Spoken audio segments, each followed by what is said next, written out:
जय माता दी भक्तों। आशा करती हूँ सभी दर्शक कुशल मंगल होंगे और आप सभी को शारदीय नवरात्रि की बहुत बहुत शुभकामनाएं। आप लोगों ने देखा होगा कि महानवमी और रामनवमी एक ही दिन मनाई जाती है, लेकिन क्यों, ऐसा क्यों है, इसके पीछे का क्या रहस्य है, चलिए आज हम जानते हैं।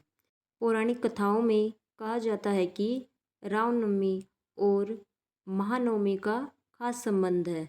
चलिए जानते हैं। सृष्टि की संचालिका कही जाने वाली आदि शक्ति की 9 कलाएं यानी विभूतियाँ नवदुर्गा कहलाती है। नवदुर्गाओं में सबसे श्रेष्ठ और सिद्धि और मोक्ष देने वाली दुर्गा को सिद्धिदात्री कहा जाता है। इनकी पूजा चैत्र नवरात्रि और शारदीय नवरात्रि के 9वें दिन की जाती है।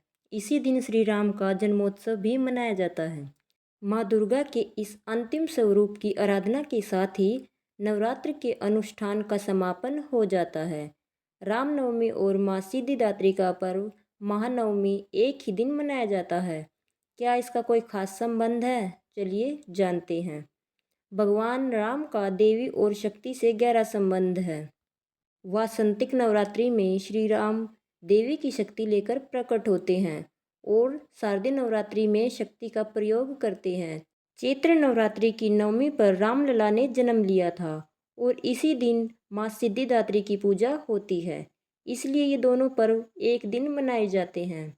एक तरफ नवमी तिथि को जन्म लेते हैं और दूसरी तरफ आश्विन नवरात्रि यानी शारदीय नवरात्रि की नवमी तिथि को शक्ति की पूजा करते हैं।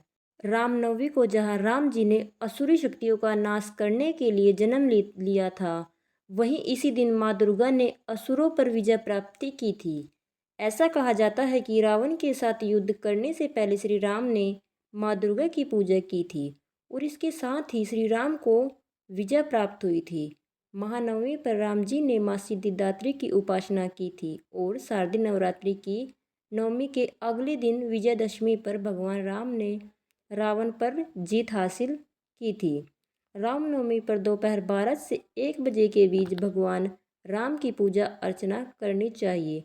उन्हें पीले फल, पीले फूल, पीले वस्त्र और पंचामृत अर्पित करें। तुलसी दल भी जरूर अर्पित करें। श्री रामचरितमानस का पाठ करें या राम नाम का जप करें। जिन महिलाओं को संतान प्राप्ति नहीं होती है या फिर बाधाएं आ रही है, उन्हें राम जी के बाल स्वरूप की पूजा करनी चाहिए। हवन करें और फिर आरती करें। देव, यक्ष, किन्नर, दानव, ऋषि मुनि, साधक, विप्र और संसारी जन सिद्धिदात्री की पूजा नवरात्र के 9वें दिन करके अपने जीवन में यश, बल और धन की प्राप्ति करते हैं। माँ सिद्धिदात्री की पूजा विधि कुछ इस प्रकार है। सुबह सुबह स्नान करके स्वच्छ वस्त्र धारण करें और मन से शुद्ध रहते हुए माँ के सामने बैठे। उनके सामने दीपक जलाए और उन्हें 9 कमल के फूल अर्पित करें और माँ के मंत्र ओम ह्रीं दुर्गाय नमः का यथाशक्ति जाप करें।